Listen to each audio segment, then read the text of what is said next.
अस्सलामुअलैकुम प्यारे बच्चों, आप सबका क्या हाल है। उम्मीद है आप सब खैरियत से होंगे, अपनी पढ़ाइयाँ भी खूब दिल लगा के कर रहे होंगे और साथ साथ अपने होमवर्क्स भी अपने टीचर्स को टाइम पे सबमिट करा रहे होंगे। As you all know, in our last class we were discussing about algebra and we did some terminologies. हमने टर्मिनोलॉजीज़ की अंडरस्टैंडिंग भी की थी, साथ हमने स्टडी भी की थी और आज हम लोग कुछ एग्जाम्पल्स डिस्कस करने वाले हैं और साथ साथ हम ये पढ़ेंगे कि what are like and unlike terms. So I am sure you guys are excited to start studying today. Page number 146 निकाल लीजिए अपनी बुक्स का और आइए देखते हैं कि हमें यहाँ पे क्या पढ़ना है। कुछ एग्जाम्पल्स गिवन हैं इक्वेशन और एक्सप्रेशन की, तो आइए थोड़ा रिवाइज कर लेते हैं कि what is expression and what are equations. तो प्यारे बच्चों, हमने ये डिस्कस किया था लास्ट क्लास में कि इक्वेशन हम लोग उस मैथमेटिकल स्टेटमेंट को कहते हैं जब दो स्टेटमेंट्स के बीच में एक क्या हो, इक्वालिटी का साइन, इक्वल्स टू का साइन। और एक्सप्रेशन की जब हम बात करते हैं तो इक्वल्स का साइन नहीं होता, पहली बात ये इक्वालिटी का साइन नहीं होता, एंड या इट्स ओनली वन स्टेटमेंट, एक ही स्टेटमेंट होती है, बल्कि इक्वेशन में दो स्टेटमेंट्स होती हैं क्योंकि इक्वल्स का साइन आ जाता है ना बीच में। तो यहाँ पे भी हमें दो एग्जांपल्स दी हुई हैं। 4 + 3 = 7, इक्वल्स का साइन आ गया, means it is an equation.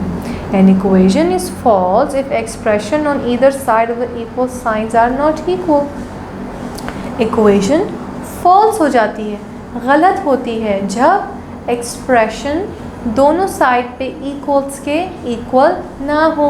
जैसे कि x + 2 = 5, x की जगह हमने 3 नहीं 4 रख दिया और 4 + 2 6 हो गया, 6 = 5, तो हमारे पास इक्वल्स नहीं आएगा ना। तो यहाँ पे हम लोग कुछ डिस्कस करते हैं। 4 + 3 = 8, क्या 4 + 3 8 है? नो, 4 + 3 तो यहाँ 7 दे रहा है, तो 8 कैसे हो सकता है?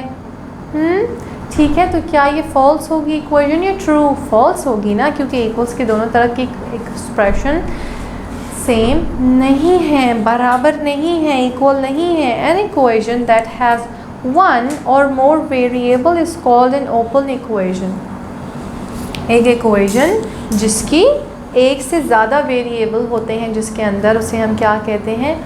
ओपन। और फॉल्स जब कहते हैं जब दोनों साइड की इक्वेशन की एक्सप्रेशंस इक्वल ना हो। अब आइए हम डिस्कस करते हैं लाइक और अनलाइक टर्म्स क्या होती हैं। आपने सुना तो होगा लाइक टर्म्स, अनलाइक टर्म्स, है ना। तो like terms are terms whose variable and powers are the same.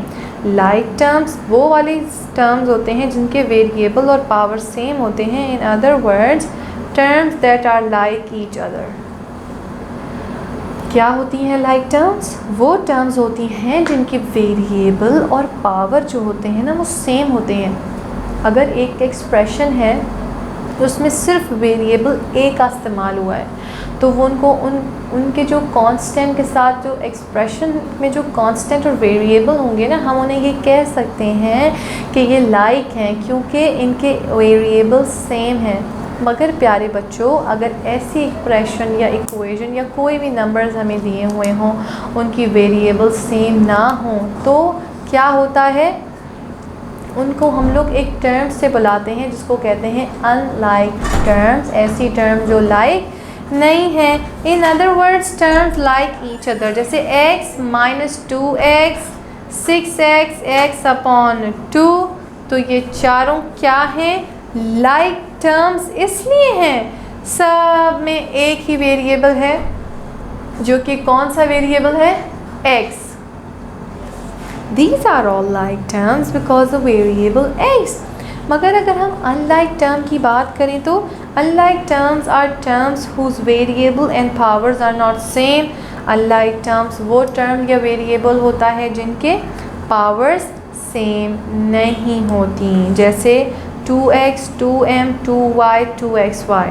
आपने देखा इन चारों को कि इनमें x, m, y, x ये क्या है? वेरिएबल्स बहुत सारे इस्तेमाल कर दिए गए हैं यहाँ, तो ये तो आंसर सही नहीं आ रहा भाई, यहाँ पे तो प्रॉब्लम्स हैं। तो मतलब ये अगर हम टर्म्स से रिलेट करें, हम ये कहना चाहें कि ये लाइक है या अनलाइक है, तो अनलाइक टर्म का नाम दिया जाएगा।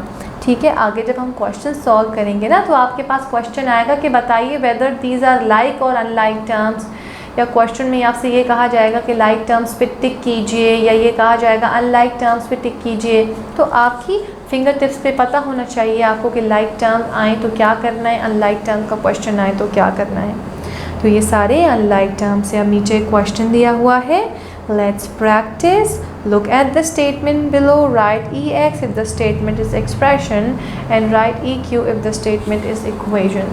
तो I'm sure आप लोग माशाल्लाह से बहुत अक्लमंद हैं, समझदार हैं। आपको एक्सप्लेन कर दिया गया है कि एक्सप्रेशन और इक्वेशन में फ़र्क क्या होता है। 2 क्लासेस से हम लोग ये डिस्कस कर रहे हैं ना, तो आई एम श्योर अब आप लोगों के कॉन्सेप्ट्स क्लियर हैं और आप इससे अब ये सवाल करने को कहा जा रहा है तो आप ये सवाल सॉल्व कर सकेंगे।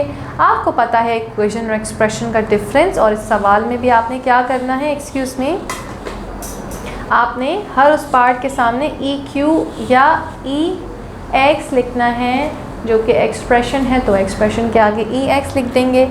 इक्वेशन है तो इक्वेशन के सामने क्या लिख देंगे, EQ। ठीक है, जैसे पार्ट A है 7 + F, तो ये क्या है, इक्वल्स का साइन है क्या यहाँ, नहीं, तो इसे क्या कहेंगे, expression. Part B 6x - y = 5, 6x - y = 5, तो ये क्या है, इक्वेशन। तो हमने इसे क्या कह दिया, इक्वेशन का नाम दे दिया, क्यों, क्योंकि इक्वल्स का साइन यहाँ है। इसी तरह प्यारे बच्चों, you have to solve the rest part till H and submit to your teachers on time. अपनी रिसोर्स लिंक जो स्क्रीन पे अटैच की गई है उनसे हेल्प लेना ना भूलिएगा। मिलते हैं नेक्स्ट क्लास में और मज़े के क्वेश्चंस के साथ। जब तक अपना खूब सारा ख्याल रखें। खुदा हाफ़िज़।